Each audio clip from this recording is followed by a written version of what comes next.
श्री विष्णु भगवान की जय। बोलो श्री कृष्ण भगवान की जय। मैं नीरू तनेजा अपने YouTube चैनल नीरू तनेजा मुल्तानी गलबात में आज आपको पुरुषोत्तम मास के कृष्ण पक्ष की परमा एकादशी व्रत कथा सुना रही हूँ। इस कथा को सुनकर इसे लाइक व शेयर करना और कमेंट बॉक्स में श्री कृष्ण भगवान की जय या श्री विष्णु भगवान की जय अवश्य लिखना। यदि आप व्रत ना कर सको तो कथा को अवश्य सुन लेना, क्योंकि इस कथा को सुनने से भी कई पाप नष्ट हो जाते हैं। बोलो श्री कृष्ण भगवान की जय। श्री युधिष्ठिर जी बोले कि हे जनार्दन, अब आप अधिक मास अर्थात लोंद मास के कृष्ण पक्ष की एकादशी का नाम तथा उसके व्रत की विधि बतलाइए। श्री कृष्ण भगवान बोले, हे राजन, इस एकादशी का नाम परमा है। इसके व्रत से समस्त पाप नष्ट होकर इस लोक में तथा परलोक में मुक्ति मिलती है। इसका व्रत पूर्वोक्त विधि से करना चाहिए और भगवान नरोत्तम की धूप दीप नैवेद्य पुष्प आदि से पूजा करनी चाहिए। इस एकादशी के विषय की एक मनोहर कथा जो कि महर्षियों के साथ काम्पिल्य नगरी में हुई थी कहता हूँ, आप ध्यानपूर्वक श्रवण कीजिए। काम्पिल्य नगर में सुमेधा नाम का एक ब्राह्मण रहता था। इसकी पवित्र नाम की स्त्री अत्यंत पवित्र तथा पतिव्रता थी। वह किसी पूर्व जन्म के कारण अत्यंत दरिद्र थी। उसे भिक्षा मांगने पर भी भिक्षा नहीं मिलती थी। वह सदैव वस्त्रों से रहित होते हुए भी अपने पति की सेवा करती रहती। वह अतिथि को अन्न देकर स्वयं भूखी रहती थी और पति से कभी किसी वस्तु के लिए नहीं कहती थी। जब सुमेधा ने अपनी स्त्री को अत्यंत दुर्बल देखा तो बोला कि हे प्रिय, जब मैं धनवानों से धन मांगता हूँ तो वह कुछ मुझे नहीं देते। गृहस्थी केवल धन से चलती है, अब मैं क्या करूँ? इसलिए यदि तुम्हारी राय हो तो मैं परदेश में जाकर उद्यम करूँ।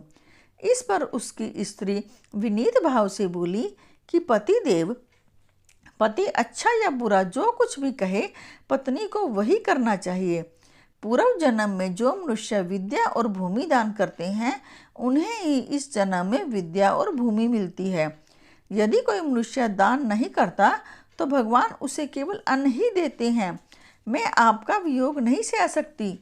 पति रहित स्त्री की संसार में माता पिता भ्राता ससुर तथा संबंधी आदि निंदा करते हैं, इसलिए आपको इसी स्थान पर रहना चाहिए।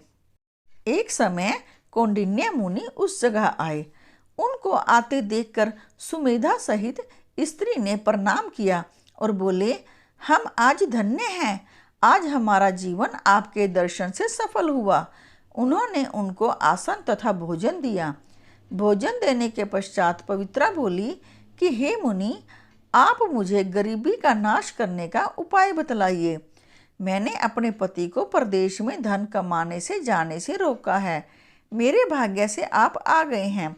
मुझे पूर्ण निश्चय है कि अब हमारी गरीबी शीघ्र ही नष्ट हो जाएगी। अतः आप हमारी गरीबी नष्ट करने के लिए किसी व्रत को बतलाइए। इस पर कौंडिन्य मुनि बोले कि मल मास के कृष्ण पक्ष की परमा एकादशी के व्रत से समस्त पाप दुख और दरिद्रता आदि नष्ट हो जाते हैं। जो मनुष्य इसका व्रत करता है वह धनवान हो जाता है। इस व्रत में नाच गाना आदि सहित रात्रि जागरण करना चाहिए। कुबेर को महादेव जी ने इसी व्रत के करने से धनाधिपति बना दिया। इसी व्रत के प्रभाव से सत्यवादी हरिश्चंद्र को पुत्र स्त्री और राज्य प्राप्त हुआ था। उन मुनि ने उसको एकादशी के व्रत की समस्त विधि कह सुनाई। वह मुनि फिर बोले कि ब्राह्मण जी, पंचरात्रि व्रत इससे भी अधिक उत्तम है। परमा एकादशी के दिन प्रातःकाल नित्य क्रम से निवृत्त होकर विधि पूर्वक पंचरात्रि व्रत आरंभ करना चाहिए। जो मनुष्य 5 दिन तक निर्जल व्रत करते हैं वे अपने माता पिता और स्त्री सहित स्वर्ग लोक को जाते हैं। जो 5 दिन तक संध्या को भोजन करते हैं वे स्वर्ग को जाते हैं। जो मनुष्य स्नान करके 5 दिन तक ब्राह्मणों को भोजन कराते हैं उन्हें समस्त संसार को भोजन कराने का फल मिलता है। इस व्रत में जो घोड़े का दान करते हैं उन्हें तीनों लोक दान करने का फल मिलता है। जो मनुष्य उत्तम ब्राह्मण को तिल सहित दान करते हैं वे तिल की संख्या के बराबर विष्णु लोक में जाते हैं। जो 5 दिन तक ब्रह्मचार्य पूर्वक रहते हैं वे देवांगनाओं के साथ स्वर्ग में भोग करते हैं। हे पवित्रे, तुम अपने पति के साथ इसी व्रत को करो, उससे तुम्हें सिद्धि प्राप्त होगी और अंत में स्वर्ग को जाओगी। कौंडिन्य मुनि के कहे अनुसार उन्होंने परमा एकादशी का 5 दिन तक व्रत किया। व्रत समाप्त होने पर उसने देखा कि राजकुमार उसके सामने खड़े हैं। राजकुमार ने एक उत्तम गृह जो कि सब वस्तुओं से सजा हुआ था रहने के लिए दिया। राजकुमार उसको 1 ग्राम देकर अपने महल को चले गए। दोनों इस व्रत के प्रभाव से इस लोक में अनंत सुख भोग कर अंत में स्वर्ग लोक को गए।